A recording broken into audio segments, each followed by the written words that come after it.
round hologram. Oh boy, look at that. Thank you. Hello, everybody. It's GL Smith. I'm here with Scott McPhee, Hello. McPhee Guitars. And we got a box. It's a big one. Yeah, it is a big one. While Scott opens that box, I'm going to remind you to like, share, subscribe to the YouTube channel down below. Comment.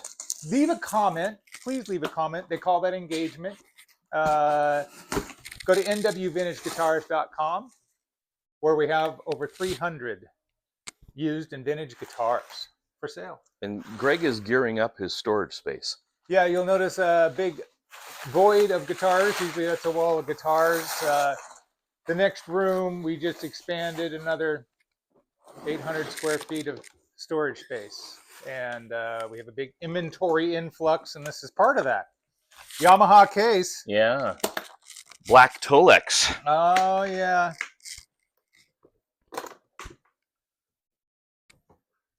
Ooh. Ooh. All right, let's show the people what we're oohing over. Yeah. Dreadnought. It's Yamaha something 17.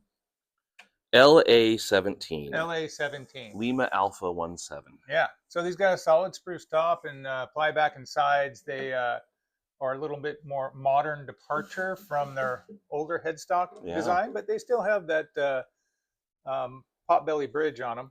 Bound fretboard. Yeah, it's kind of fancy. It's kind of fancy. It's got some fancy stuff on it. These are really great guitars. They are probably a bit more affordable than most people would assume, but great case on the. I think it's tuned to C sharp minor. That's what it sounds like. C sharp minor accidental. Yeah, that's got a voice. I don't know if you can hear that so much through YouTube. You can't. Not with these mics. No. Yeah, usually the guitars end up sounding a little thin. Get that in the repair rack. Oh boy, we got parts for Frankenstein's monster. Ooh, I wonder what's in here. I was gonna say usually it could be a Teisco. Oh, I recognize that headstock. This is a K2L in black. Wow! In black. Have I seen a black one? I don't know if I have. Everything's no bridge. No bridge. Well, wait, probably in there. Look at that truss rod adjustment sticking way down there. That's fun. That looks like it's serious. Yeah. Look at that. That's a pretty sweet setup. That is beautiful. Interesting, the cross grain here. This is probably a ply body. Mm-hmm. But these got a sound of their own, and I can't believe how complete this is. Usually, we're used to seeing these in pieces in this part of the States. You know? What do you call the shape of that headstock? It's kind of not quite a tulip. It's almost stylish hair, like a like a seagull's cartoon haircut. character's haircut. Yeah. There you go. Yeah, cool. Oh no, a little Trumpy. A little bit, yeah. Buy a big beautiful guitar.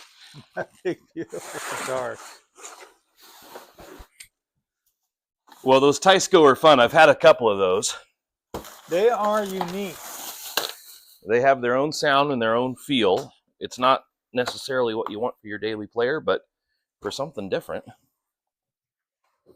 Oh, that's just a nice snug. This is a high spec Morris. Yes, so it looks like it. Those of you in the know that these Morris instruments are unabashed copies of Martins, which were really popular in the 70s in Japan. Yeah. And this is a top spec W100, right? W100. Yep. So I think this is all solid wood. Depending on what year it might be. Is it Brazilian?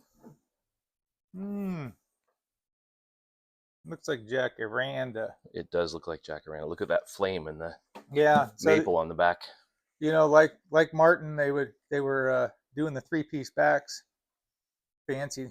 I know that looks like maple, but it's chestnut. Chestnut, really? Chinese chestnut is flamed. What they used. You could be the only kid on your block with a flamed chestnut back. At least the center part. Well, yeah. But this one has the high spec abalone inlays. Yes. It's in great shape. Hexagonal, but not quite. Yeah, very Martin D45-ish. Very much. With a D35 3-piece back. Well, this is our last guitar. Last one. Time flies it when you're seems having like, fun. Yeah, it seems like we just started. We're just getting going. Bubble wrap.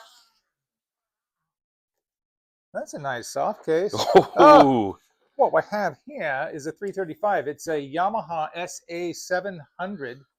I love this spec. This is close to the 335 as you're going to get. very close. What year do you think this is? Well, let's take a look at the serial number on the back of the headstock here. It's a little dirty, but that's going to be an early one. This is probably like 1971, Yeah. 72. Does have the humbuckers And in an it. actual ABR1 bridge mount. Yeah. Look at that. Yeah, these are cool guitars. They Very sound cool. great too. I've played a few of these that you've had in, and they sound terrific. Yamaha, there's a reason they call them the Gibson of Japan. The Gibson of Japan. They do a great job. And this was a time period when, Yamaha was doing a lot of tributes, let's say. But by the late 70s, they were getting away from that. They were doing their own thing and forging their own path. And of course, it was all helped forward by here's the tailpiece down there. There we go. It was all helped forward by Carlos Santana and the SG line, if anybody remembers that. Oh boy. We got some goodies in here. Yeah. Is there a... Wondering if there's a bridge. There's one of these circle capos. I don't know what that is. Here's a envelope. No bridge? There it is. Aha! Bridge and a nut.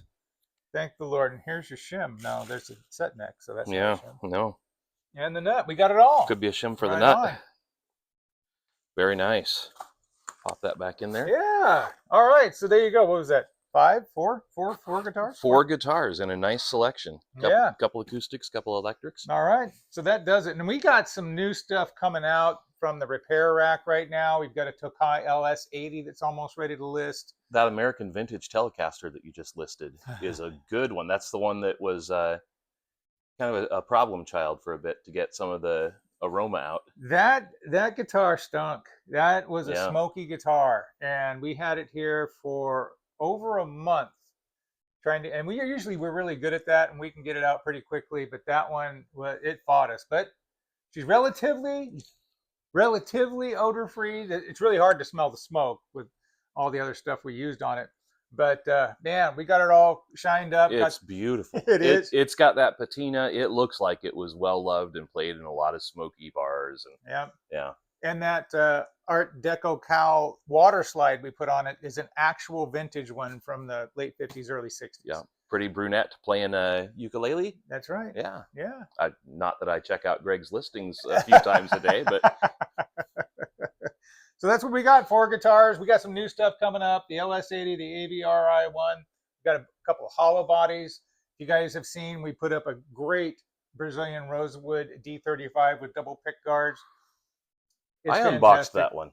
You did. And that's It just got listed. oh my goodness. Yes, I saw it. Yeah. The double pick guards. I wasted about 30 minutes on that play test. Yeah. Yeah. That was a good one. The J45, the Yamaha, or what is it? How do you pronounce that? Yamaha. Yamaha. The Yamaha J45. That is a vintage spec one, orange label. The burst on that is so lovely. Yeah. It's a wide, you'll see it on the website. I'll put a picture of it right here over Scott's face. Anyway, check us out at NW Vintage Guitars. We're on Reverb. We're on eBay. We have a presence on Facebook.